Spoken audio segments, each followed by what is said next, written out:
Okay, it wasn't quite that simple. The lizard man's AI program was observing my fighting style, learning my habits, and sharpening its reactions moment by moment. But the instant this individual creature died, that information would be reset rather than carried over to the next lizard man to pop into the area.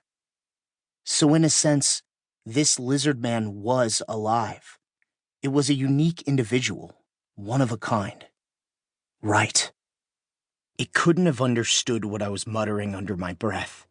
But the creature, a level 82 monster called the Lizard Man Lord, exposed the needle fangs lining its slender jaw and hissed a laugh at me anyway. It's real. Everything in this world is real. None of it is artificial. I held out the long sword in a straight line, chest high.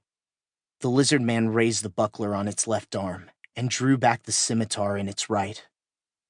As we paused, a chill breeze emanated from beyond the dim labyrinth corridor, rippling the torches along the wall.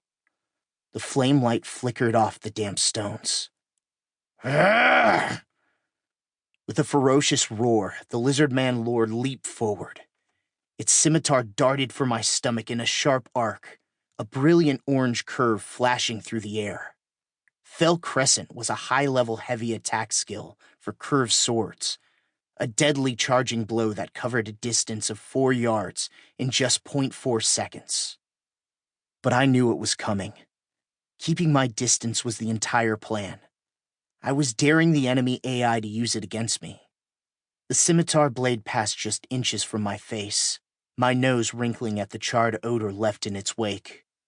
I ducked, pressing up against the lizard man's belly. "Say-ya!" With a cry, I slashed my weapon sideways.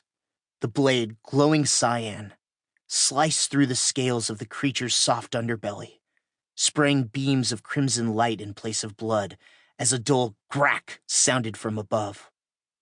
But my combo continued unabated. The system automatically assisted my further assault, chaining into the next attack faster than I could have moved on my own.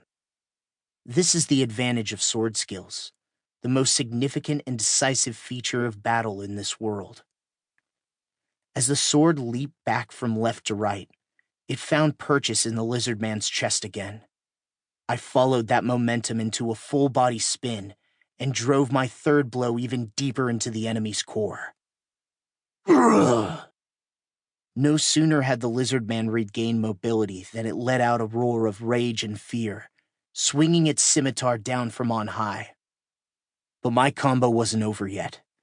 From its full extension to the right, my sword shot diagonally left and upward like a spring, directly striking the enemy's heart, its critical point.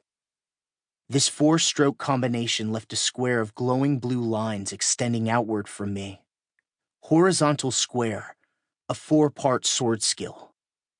The brilliant light reflected off the walls of the labyrinth, then faded. At the same time, the HP bar displayed above the lizard man's head vanished without a trace. As it unleashed a long, final scream, the massive green form threw itself backward, paused at an unnatural angle, and exploded into a mass of delicate polygons with a blast like the shattering of a huge glass structure. This is death in the virtual world, instantaneous and simple, utter annihilation without a trace.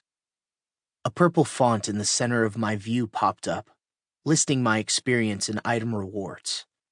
I swiped my sword back and forth before returning it to the sheath over my shoulder. Backing up several steps to rest against the wall of the dungeon, I let myself slide to a sitting position. When I released the breath I'd been holding and shut my eyes, my temples began to throb dully with the fatigue of the long fight. I shook my head several times to clear the pain before opening my eyes again. The clock display in the lower right-hand corner of my vision showed that it was already past 3 in the afternoon. If I didn't leave the maze soon, I'd never get back to town before dark.